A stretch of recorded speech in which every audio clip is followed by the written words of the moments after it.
Welcome to Bizworld. I'm Nurin Razmyn. The country's economy expanded 4.2% in the first quarter this year, from 2.9% in the fourth quarter of 2023. Department of Statistics Malaysia, DOSM Chief Statistician Datuk Seri Muhammad Uzair Mahidin said the growth was driven by stronger private expenditure and positive turnaround in exports. This was supported by higher household spending, export turnaround and higher tourist arrivals, improving labour market conditions and stronger investment activities. Household expenditure, which contributed 61.9% to GDP, grew 4.7%. It was reported that festive seasons and the beginning of school sessions are factors that contributed to the increase in household spending.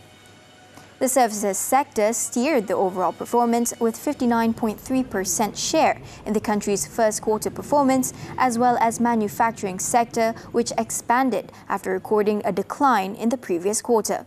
Meanwhile, headline inflation remained moderate at 1.7% during the quarter.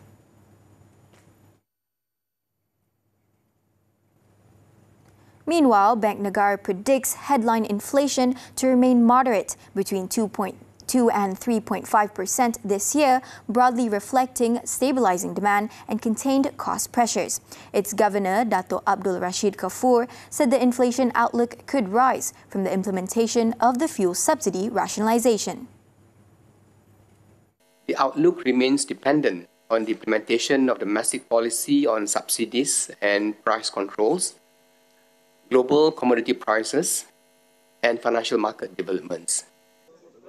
He added Malaysia's economic growth is set to be driven by resilient domestic spending, a recovery in external demand, continued employment and wage growth. Meanwhile, investment activities will benefit from both public and private sector projects.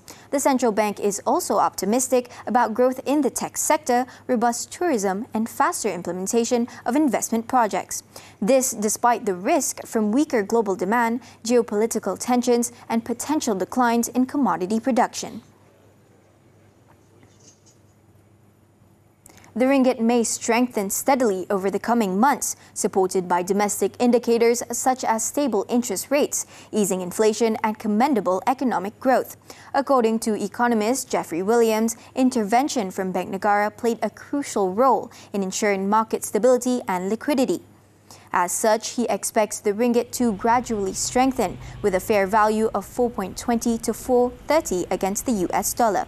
Meanwhile, Bank Muamalat Chief Economist Muhammad Afzanizan Abdul Rashid said the market participants had been concerned over the Fed's hawkish stance as the US inflation remained stubbornly high despite successive rate hikes since 2022. The assurance that another rate hike is not an option and the continued disinflationary trends have contributed to the weakening of the greenback. For now, he is looking at the ringgit ending the year at 4.65 versus the US dollar. Bursa Malaysia ended higher today, supported by strong buying interest, mainly in commodity-related telco and gaming stocks. At 5 p.m., the FBM KLCI increased by 5.51 points to 1,616.62 points. Market breadth was positive, with 846 gainers against 374 losers, while 497 counters traded unchanged. According to Rakuten Trade, the benchmark index sustains its upward trend, driven by continuous foreign buying support.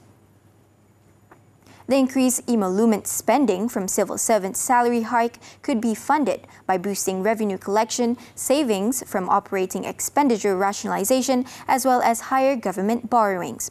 According to RHB research, given that a significant portion of operating expenditure is dedicated to emoluments, rationalisation of subsidy and implementation of new tax measures are necessary.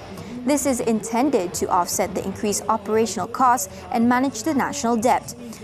Assuming the allocation for emoluments is increased by 10 billion ringgit in 2025, the research house said the total allocation for that year is projected to be at least 105.6 billion ringgit, compared to 95.6 billion ringgit this year.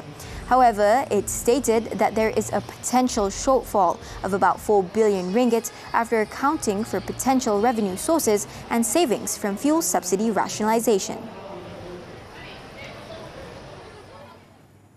And that's all the time we have for Bizworld.